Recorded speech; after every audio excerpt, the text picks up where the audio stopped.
तत्परं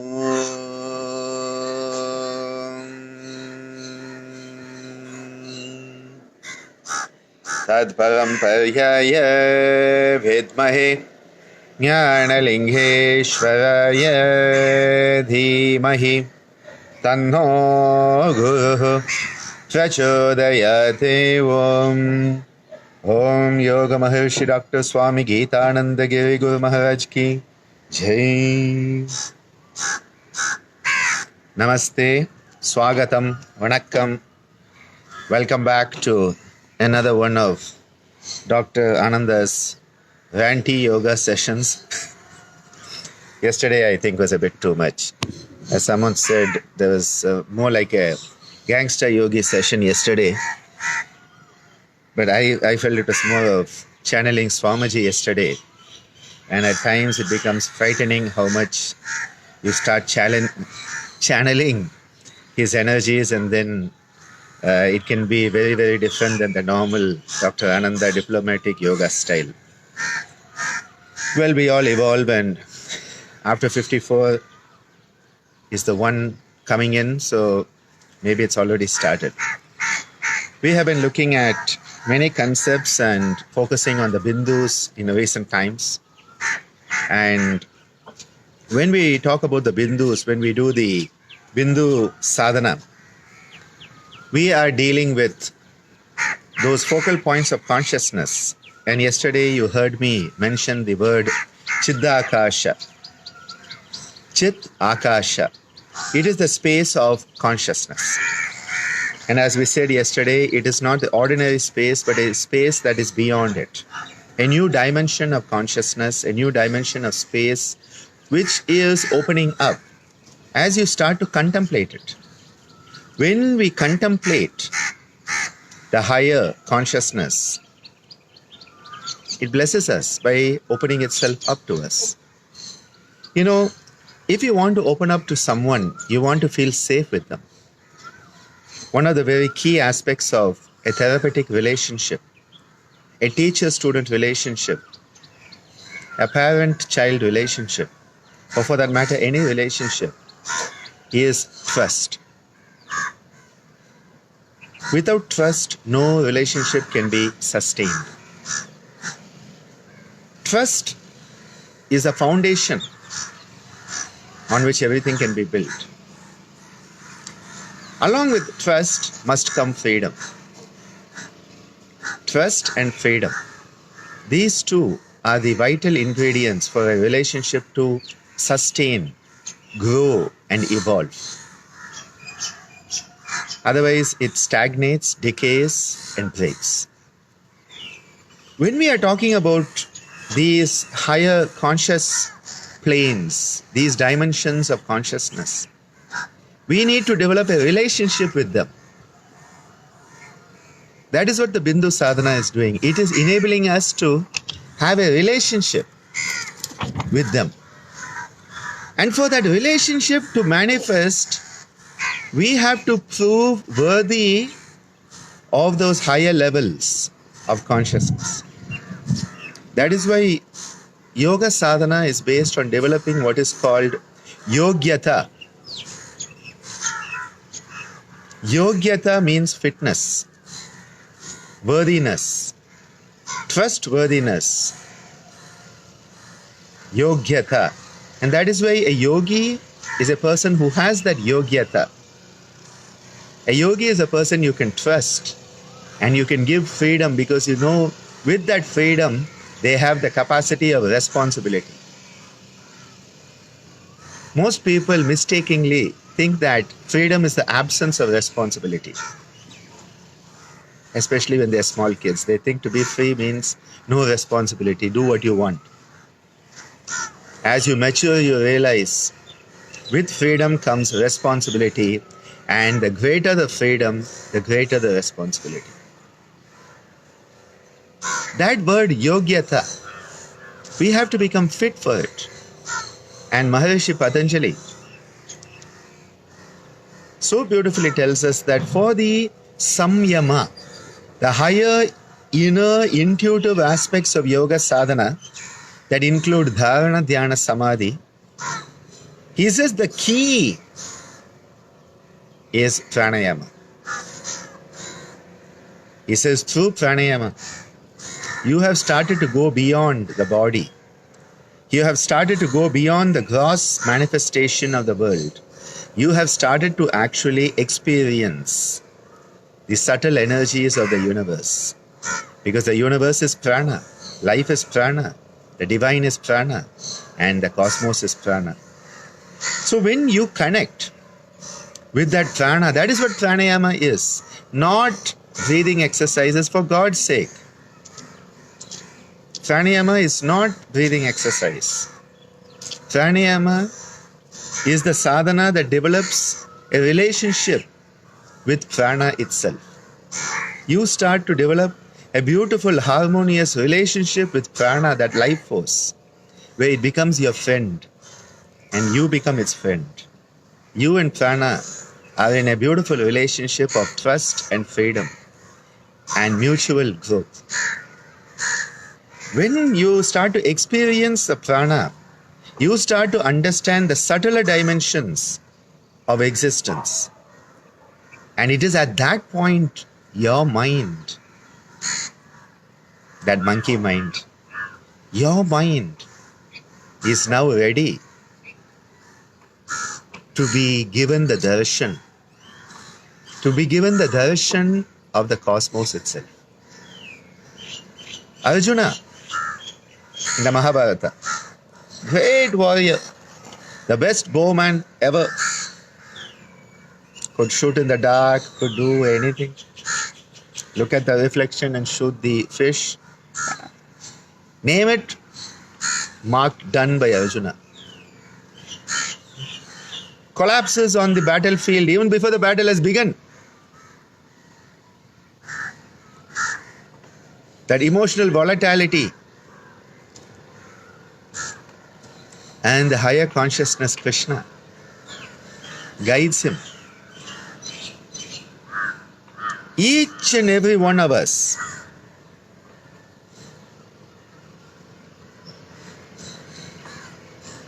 is an Arjuna. So Arjuna is not just the historical or mythological figure, depending on which part of the spectrum of historians you want to be on. That's why it's mythological history, historical mythology.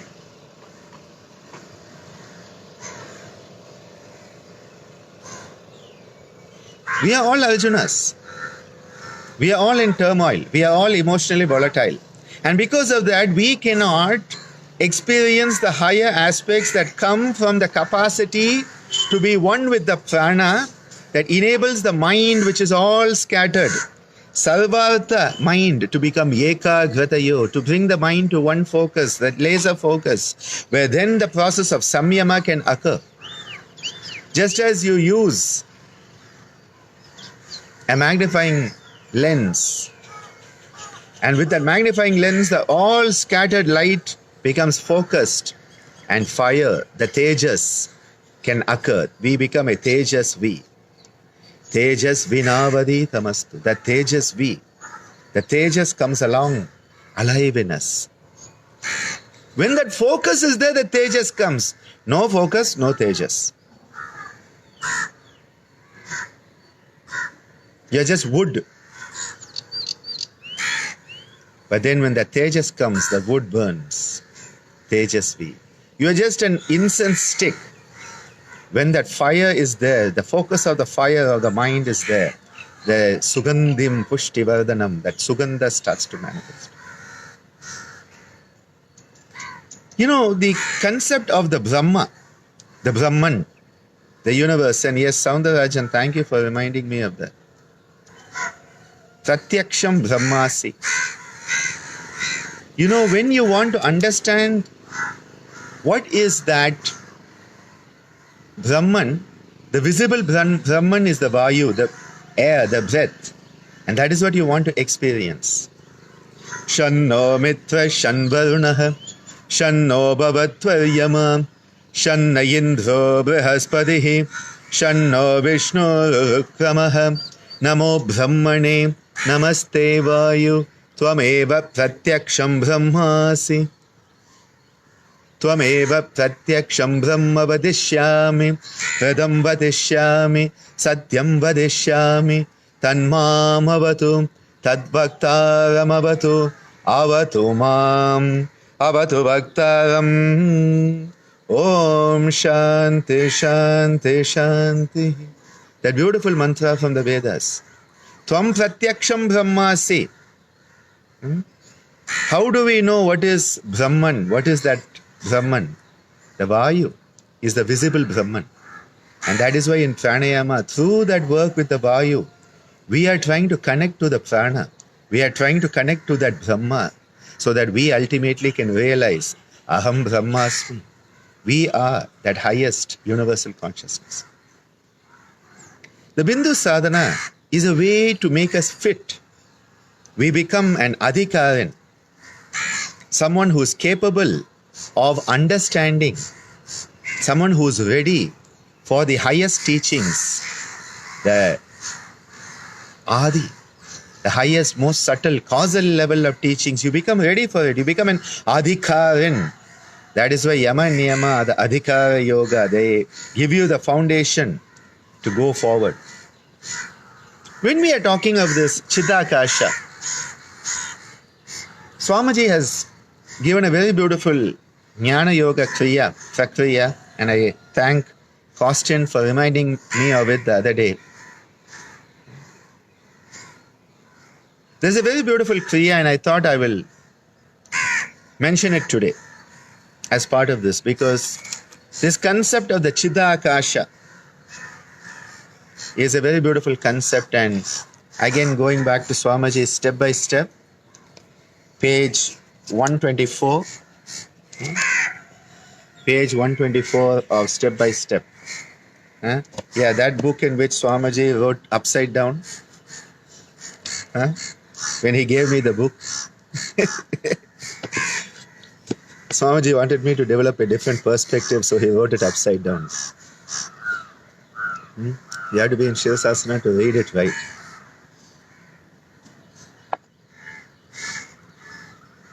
It's called Akasha Jnana Kriya.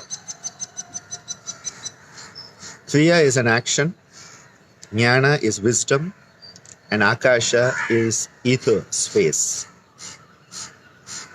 Remember, nothing is empty. It's filled with space. What do you fill yourself with? Junk or the cosmos? Swamiji starts off this lesson by saying, having trouble concentrating, it is tension of one variety or another that is causing it. Concentration is natural to all animal species in one form of or another. So concentration is a natural state of all species in one form or another. Whenever anyone tells me he cannot concentrate, I ask him what he is thinking about. Whenever anyone tells me he cannot concentrate, this is Swamiji, I ask him what he is thinking about. And out come his troubles. He, like everyone, is concentrating but on worry rather than on constructive things. You know, the people who keep on focusing on the problem until they magnify the problem so much they are swamped by it. The more you focus on the negativity, the more you are swamped by it. That is why Patanjali is very wise. Superhero Pat. So wise. He says, have a space, keep a distance from the negativities. Upekshanam, apunya upekshanam. How to clear the mind of such tensions? By a simple form of relaxing concentration. Amazing term here. Relaxing concentration. It sounds like an oxymoron. Relaxing concentration, known as the Akasha Kriya. Here, the Akasha is taken to mean a mental state of Shunya Sthanam. Shunya Sthanam, which is devoid of any quality. Shunya means zero. Vacuum. Sthanam means a point. Shunya Sthanam, devoid of any quality. Not that the mind is thrown blank. It cannot be. There is no void in nature.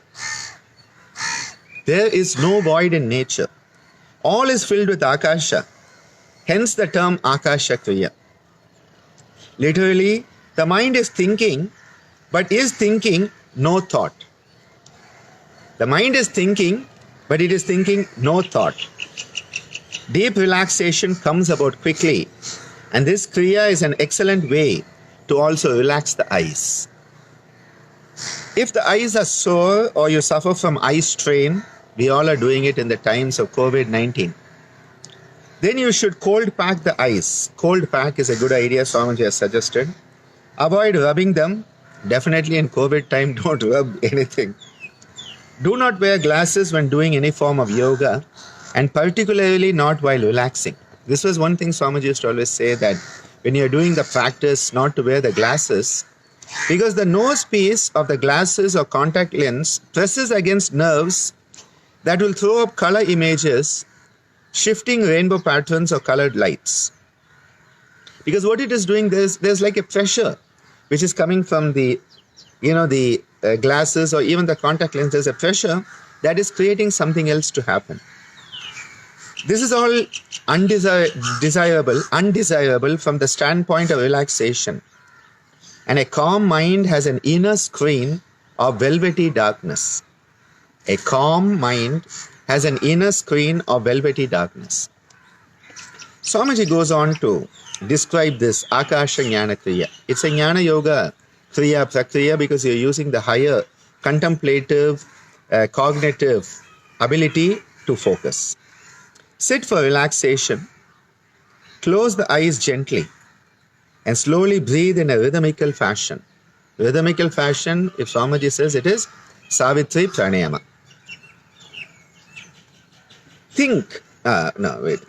Concentrate your mind on velvety blackness. I like to use the word velvety darkness. And I will explain this in a few minutes when we complete this, what Swamiji is talking about. Think about the color of warm darkness. Warm darkness. Again, sounds like a bit of an oxymoron here. Do nothing else for 5 minutes. You are just focusing on velvety darkness, warm velvety darkness. This is very similar to the morning. If you get up before sunrise, basically the horizon has a lot of this warm velvety darkness just before the sun rises. It's a very beautiful experience. As part of another Kriya we do called Shitijan Kriya, which is done when the sun is rising over the horizon. Another one of the contemplative practices. So focus, think about the color of warm darkness, do nothing else for 5 minutes. If it is difficult to imagine velvety blackness, then imagine that you are sitting before a black velvet drape. Imagine you are sitting before a black velvet drape and gazing passively.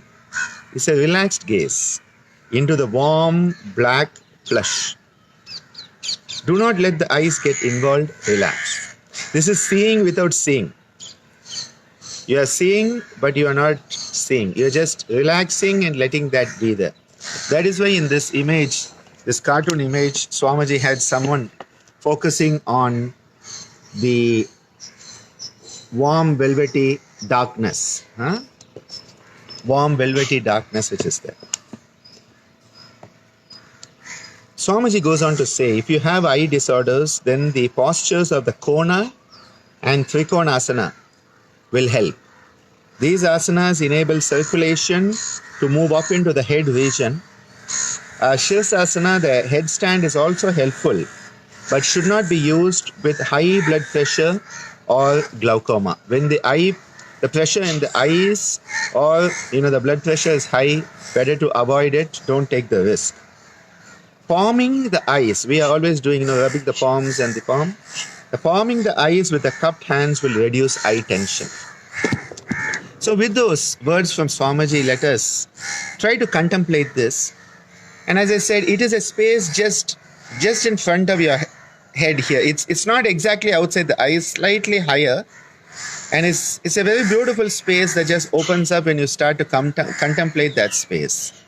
A very beautiful space, which is, as Swamiji says, warm, velvety darkness. He uses the word blackness. I think later on when he used to teach, I always remember it as velvety darkness, not velvety blackness. I think that velvety blackness was when he was initially composing the course work. But then when he was teaching, it was warm, velvety darkness. And this is like that, half an hour before the sunrise. Beautiful experience that is there. And this is a space out here, just outside here, you feel it. And what you try to do is that you just try to witness it. The idea here is passive watching, which is witnessing. And witnessing is a very beautiful experience. You are not doing anything. It is a very beautiful experience of acceptance. You are just there and it is happening. Sakshi Bhava. Sakshi Bhava means a witnessing attitude. The attitude in this practice is of a witness. You are not doing anything. You are not focusing, I want to get it, I want to get it. You are just witnessing it. That is a very beautiful, it's a let go. It's a let go that is there in the Akasha Jnana Kriya. And this actually could be done before you start doing the Prana Kriya. We did the Prana Kriya, the Akasha Jnana Kriya, and the Prana Kriya would really, really develop a beautiful sense of, mental focus and energy in this area, the prefrontal cortex. And this evening, 5:30, I'm on a session on yoga and mental health organized by the Sri Sri School of Yoga, where Gurudev Sri Sri Ravi Shankar Ji will be blessing us. And a beautiful panel with my dear Sadbir Khalsa, Guruji Nagendra Ji, my dear Shirley Tellis, Dr. Gangadhar of Nimhans, and Dr. Bogal of Kaivalya Dhamma. So I'm very much looking forward to this very beautiful experience today, and I hope I can give some of these ideas on yoga and mental health when we talk about it. Also, I must remind you, today we have the International Day of Yoga seminar, the webinar, with already 350 registrations. We had to close the registrations, but the event will be on the CITER 2010, because we started in 2010. And 2010 we started CITER, so the YouTube is 2010. The other day in my introduction I said 2020, because I'm so used to 2020 now. 2010, so 10 years ago. So CYTER 2010 is our YouTube, where it will be broadcast, and also on the CITER Facebook page under the event where we have hosted it. And looking forward to an amazing time. So a lot of stuff. Let's get back now. Taking off my glasses, Swamiji has said, so I better listen to him. Closing your eyes, sitting in a position where you can be comfortable for the next 2 or 3 minutes. We're just doing a short practice today. Begin to breathe in and out in the Savitri Pranayama, breathing out. Breathe in, 2, 3, 4, 5, 6. Hold, 2, 3. Breathe out, 2, 3, 4, 5, 6. Hold, 2, 3. Breathe in, 2, 3, 4, 5, 6. Hold, 2, 3. Out, 2, 3, 4, 5, 6. Hold, 2, 3. Breathe in, 2, 3, 4, 5, 6. Hold, 2, 3. Breathe out, 2, 3, 4, 5, 6. Hold, 2, 3. Let your focus now shift to the space in front of the forehead and up to about half a foot beyond you, could be 6 or 8 inches in front of you. Just visualize a beautiful space that is there, a space which is a space of consciousness. The Chitta Akasha, the space, and a very beautiful space that is having warm, velvety darkness. Just a beautiful darkness manifesting in the space. When we go into outer space, you just have that type of warm, velvety darkness. And that is the experience we want to have. A consciousness that is not being colored. And when there is no color, that darkness is seen. All colors coming together, you have the white light. And when all colors are removed, you just have that beautiful consciousness, uncolored, pure consciousness. That is the beautiful, warm, velvety darkness of the Chiddakash. Letting yourself develop a sense of witnessing it.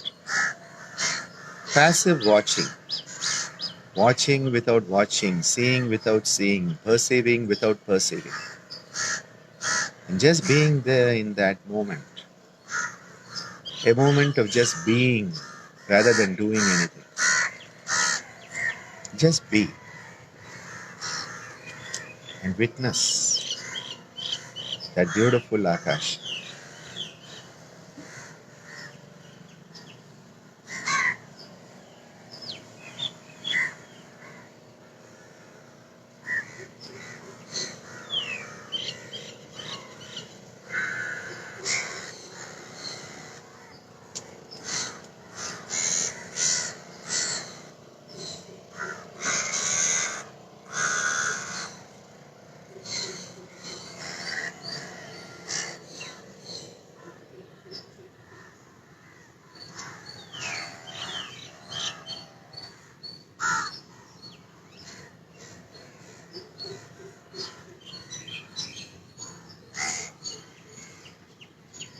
Do not push yourself into anything. Just keep that distance, that vairagya, and just allow a sense of witnessing the space to manifest.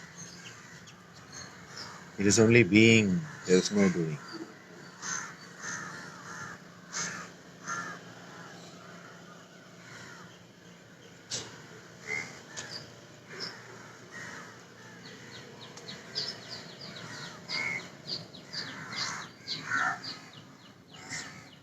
Begin to gently move your fingers, rubbing your palms together, generating a nice warm pranic solstice. Placing the warm palms over the eyes and blinking into that semi-darkness of the cupped palms. And then letting the eyes get used to the sun, the brightness outside again through the blinking. The blinking is a very relaxing phenomena when you are coming out of this type of situation. We'll keep working on this and take your time, work on it whenever you can. And just be aware of this beautiful space. It is the space where that connection to the Chiddakasha can be made, and the Viveka, discernment, and Vairagya, metacognitive, non-attachment, can manifest. Wishing you a wonderful time, and don't forget to log in to our Saita event today. We have amazing sessions, and also this evening for the event hosted by the Sri Sri School of Yoga in association with the Indian Yoga Association. Thank you so much.